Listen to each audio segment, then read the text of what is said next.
Bonjour à tous et bienvenue sur CBK.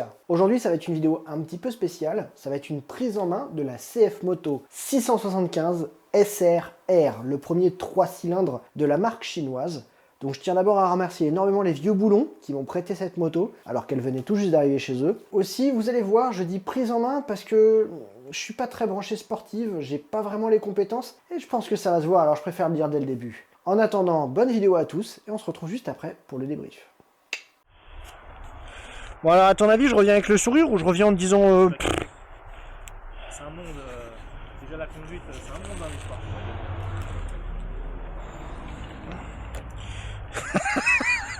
Et toi, c'est ce que je te dis, c'est que t'es beaucoup sur les poignets en fait. Et ça fait très mal au... Le guidon, il est... Au bout de quelques kilomètres, t'as mal aux poignets. Quoi. Il est 70 cm trop bas le guidon. Alors, à quoi que ça ressemble? Ah non, ouais, Est-ce qu'elle fait du bruit déjà? Putain mec, j'ai trop de bide pour faire de la sportive. Hein. Ouais, faut perdre. Ah non mais c'est ouf. Hein. Alors, Quick Shifter activé, Traction Control sur 2. Ouais, ça m'a l'air bien. Il y a de l'essence. Et j'ai de l'essence.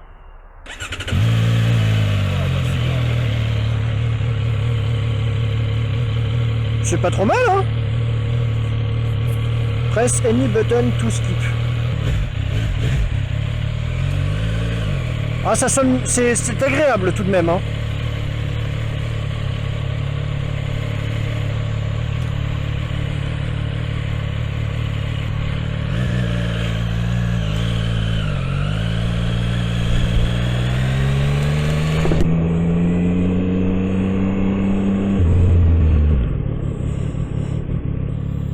Oh, les rétros, ils sont tellement loin.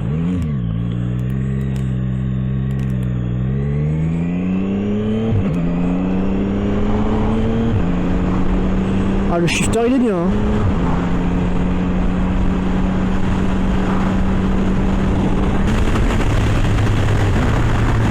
Ah, l'embrayage est bien. Le dosage du gaz est parfait. L'injection est très bien. Les suspensions sont... Alors je suis pas du tout branché sportive, hein, donc mes jugements sont provenant d'un Findo Trail. Oh mon dieu, c'est terrifiant. J'ai perdu tous mes réflexes.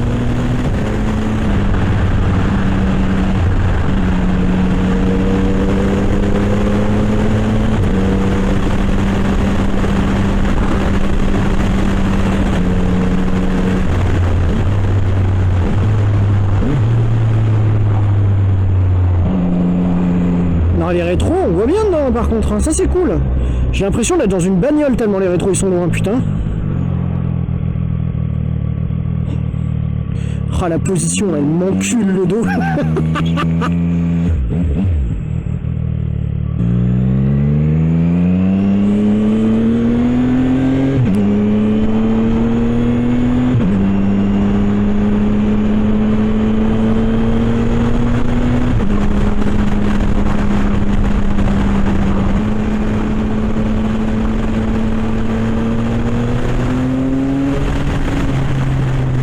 C'est agréable, hein.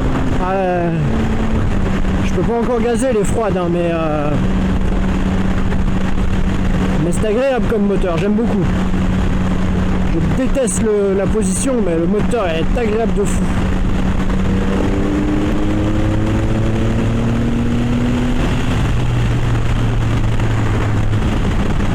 Enfin, sur la vidéo, on verra que dalle, je pense que je suis en train de filmer par terre.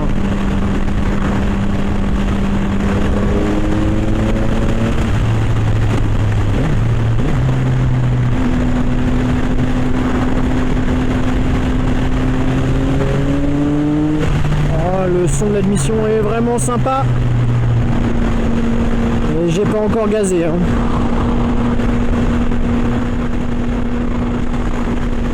Elle commence à être chaude.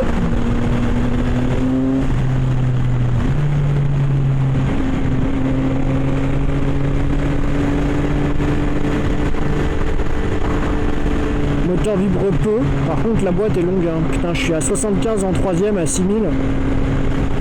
Ça tire long. Je pense que là-dessus, la VMAX doit Je dois commencer à titiller l'insolence. Le shifter est extrêmement agréable.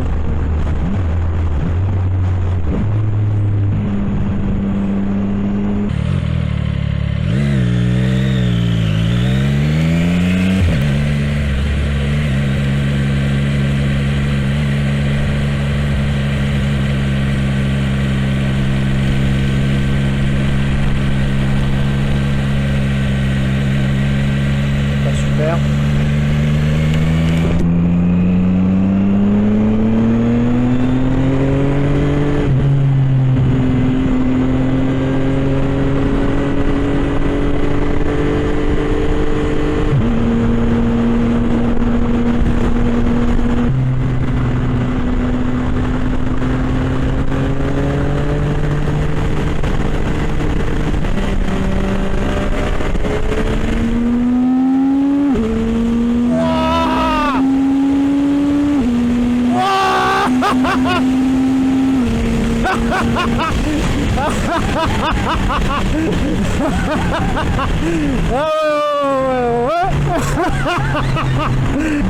En vrai c'est pas violent mais c'est satisfaisant le brrrr.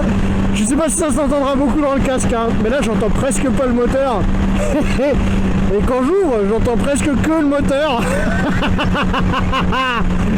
Non c'est rigolo. Ah, je déteste la position, j'ai mal partout mais c'est rigolo.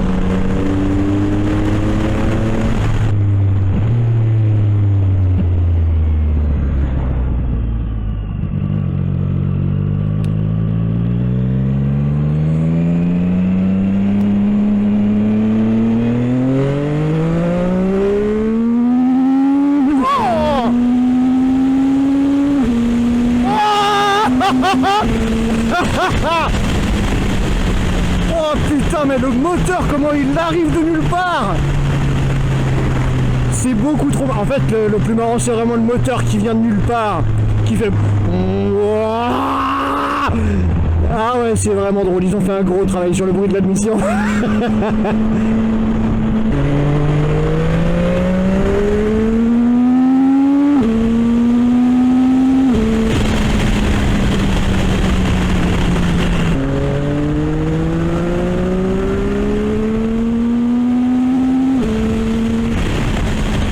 Mais c'est vraiment ça. T'as l'impression que c'est un putain de vaisseau spatial, le bruit, c'est tellement drôle. J'ai aucun talent, je sais pas prendre les virages, mais c'est tellement drôle.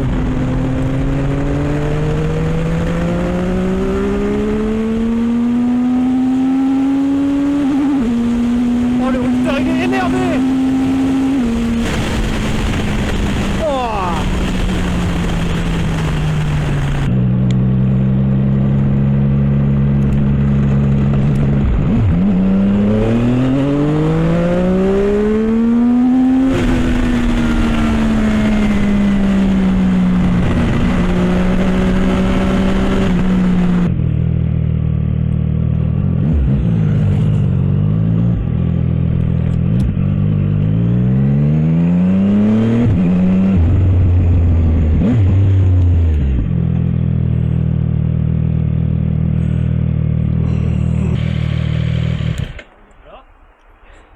Je t'enverrai la vidéo. C'est sympa, non? C'est une horreur joviale. C'est-à-dire que j'ai mal partout. Vraiment, j'ai mal. Hein. J'ai vraiment mal. Tu sens que c'est un rail. Je reconsidère tous mes talents parce que je passe les virages à 50. Mais par contre... Ah mais une fois que tu la maîtrises après... Non, mais alors oui, hein, je pense qu'il y a moyen de faire des choses incroyables avec. Mais le moteur, il est incroyable. Tu me mets ça dans un roster, mais je m'amuse à fond. Et non, en gros, t'accélères. Avant 5000, le moteur, tu l'entends pas. Puis là, il y a un bruit de vaisseau spatial. Et à 8000, et là, j'ai arrêté de regarder le compteur. Ça pousse alors? Franchement, ça marche vachement plus fort que la mienne, mais 675, ça fait 95 chevaux. En vrai, hein, je t'enverrai la vidéo, ça résumera tout. Tu me vois discuter de technologie et machin, je sors du rond-point, j'ouvre les gaz et je suis pété de rire pendant 10 minutes. Voilà. L'agilité, rien à dire. Les rétroviseurs, ça m'a fait tellement rire, j'ai l'impression d'être dans une bagnole, il tourne pas et tout. Non mais vraiment, ça m'a trop fait rire. Et le moteur, oh, le shifter, Il y a un shifter. Ah, il y a un shifter up seulement. Que dalle de Mais t'accélères et vraiment, tu vois une MT-09? Pareil. Le bruit, pareil, en mieux. Tout d'origine, elle fait un bruit normal. Hein. Et franchement, moi je changerais rien. Quand tu roules, c'est ultra satisfaisant. Vraiment, hein, c'est... T'as fait pas de bruit et tu arrives à 8000 et t'entends que le moteur. T'entends plus le vent, plus rien.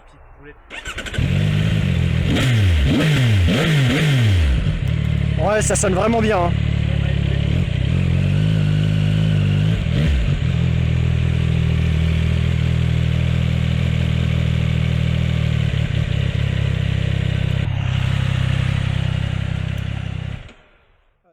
Comme prévu, on se retrouve pour le débrief. Alors qu'est-ce que j'en ai pensé de cette moto? Elle est franchement pas mal. Son gros point fort, c'est le moteur, ça c'est indéniable. Le moteur vibre peu, il est vraiment démonstratif, on s'amuse beaucoup à son guidon, même si c'est pas trop ma came les sportives. Elle a aussi quelques défauts, principalement on sent que le bridage a été fait au rupteur. Ils ont un moteur qui doit sortir à peu près 105 chevaux je pense, lorsqu'il est complètement libéré. Et là, pour des raisons d'homologation en Europe, ils l'ont bridé à 11 000 tours, et la puissance max est à 11 000 tours, donc c'est vraiment le moteur est en plein dans sa force, et le rupteur tape très très fort. Je pense qu'un préparateur tiers se fera un plaisir de faire sauter ce limiteur, mais ça fera sans doute sauter la garantie. Est-ce qu'elle va bien se vendre? J'en ai aucun doute. Personnellement, elle a de sacrés arguments. Son moteur, comme je viens d'en parler, même s'il a ses défauts, mais surtout 7 800 €. À 7 800 €, on a peut-être une CBR 500R, je crois qu'elle coûte 400 € de moins. On peut avoir une Yamaha R3 aussi, qui va coûter 900 € de moins. Mais par contre, dès qu'on va chercher une cylindrée équivalente ou une puissance équivalente ou des sensations, on va taper très vite très haut. Une R7, c'est environ 10 000 €. Une ZX4 RR, j'en ai essayé une récemment, c'est 12 000 € et ça n'a rien à voir. Je me suis pas autant amusé sur la ZX4 RR. Question d'habitude, on est mieux assis. Donc franchement, c'est une moto, toute personne qui voudrait une sportive démonstrative sur laquelle on s'amuse va être intéressé par ce modèle. Après, les goûts et les couleurs. Certains vont préférer prendre un modèle asiatique, italien ou chinois. Mais en tout cas, je pense que cette moto n'a pas vraiment de point noir qui empêcherait de l'acheter et son prix est un vrai bonus. Je tiens encore à remercier les Vieux Boulons. Donc les Vieux Boulons, c'est la concession CF Moto, Zone Test aussi, Royal Enfield, de Jossigny, dans le 77. C'est une très bonne concession, mais en plus, c'est un bon atelier où poser sa moto en révision, même si elle ne fait pas partie des marques qui sont vendues par la concession. Ils aiment le travail bien fait, et ça, à mes yeux, ça a énormément de valeur. Donc n'hésitez pas à aller les voir, parce qu'en plus de tout ça, ils sont super sympas. Allez, en attendant de se croiser peut-être un jour, ride safe, et à la prochaine.